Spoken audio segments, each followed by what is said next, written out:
Anything going on in your world these days, huh? Nothing going on these days, your neck of the woods. Well, look, Thanksgiving week. One of the challenges I think in our league, and it's for every team, is it's tough on the holidays, particularly either Thanksgiving and Christmas. And what I mean by that, scheduling wise, is there's a handful of teams that play tomorrow.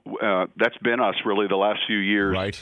But when you're not playing, you're wanting to get your players and staff home after practice tomorrow, and so you double up on your preparation nights. So instead of each night doing one segment of your install as a staff, you're having to because they're going to be home on Thursday night. You're having to knock out your third down, your red zone, your goal line, kind of all of it tonight. And it's just part of the deal, though. And we played on Thanksgiving this year. We happen to play on Christmas. But we're looking forward. This next game is in Denver, and they're coming off a big win. And it's the next team up. It's the next challenge in front of us. Yeah, and then obviously you saw what Denver was able to do to a quarterback in his fourth career start in Tua, and now you've got Taysom Hill in his second career start. Do you view Taysom as a rookie quarterback technically, just because again he had only 19 throws in his career going into the win this past weekend? How do you approach Taysom here?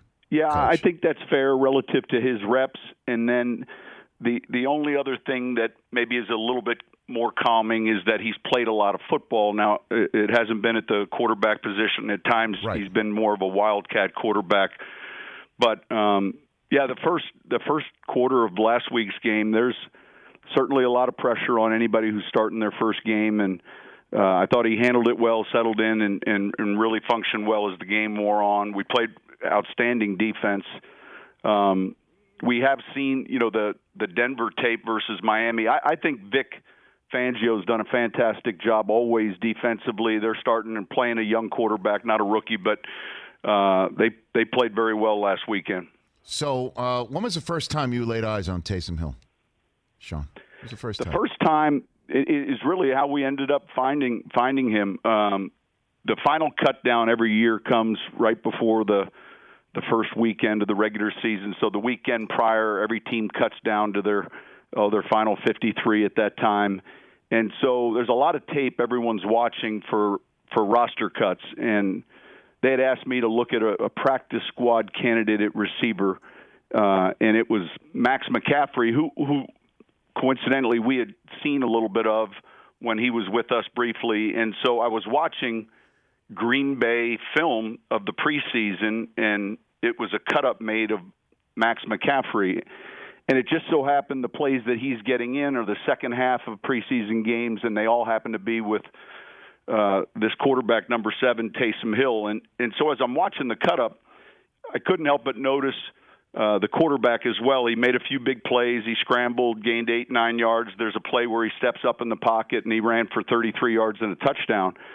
And the other thing that was noticeable was when he scored on that play, all 10 other players were in the end zone, celebrating with him. And so you could tell on film this was a young player in his rookie year out of BYU that his teammates certainly were playing for. And I called Ireland in, and I said, hey, I'm comfortable. We were looking at the decision if we could get Max McCaffrey on the practice squad here. Let's go ahead and do that. But I want to look at all of this Hill that I'm looking at. And I said, this isn't Sean Hill from Maryland still in the league, is it? And then, no, he said, this is Taysom Hill. And so we put a cut-up together. We watched all of his stuff.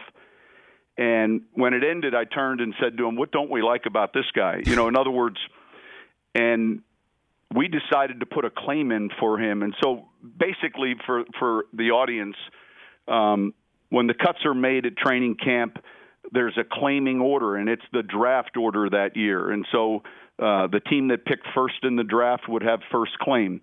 And so when all these cuts are made, you'll see claims put in. And if 3 or 4 teams claim an individual player, it's awarded to the highest seeded claim, the first, the second, all the way back to the Super Bowl winner. I think we were claiming 11 that year, and I was just worried that maybe someone ahead of us claimed the player. But fortunately, with that claim, we were awarded the player, so we really got him at the week before the start of the regular season. We were fortunate, and I'm sure glad we did. Hey, you watched all the way to the end. Thanks for that. Watch more right here.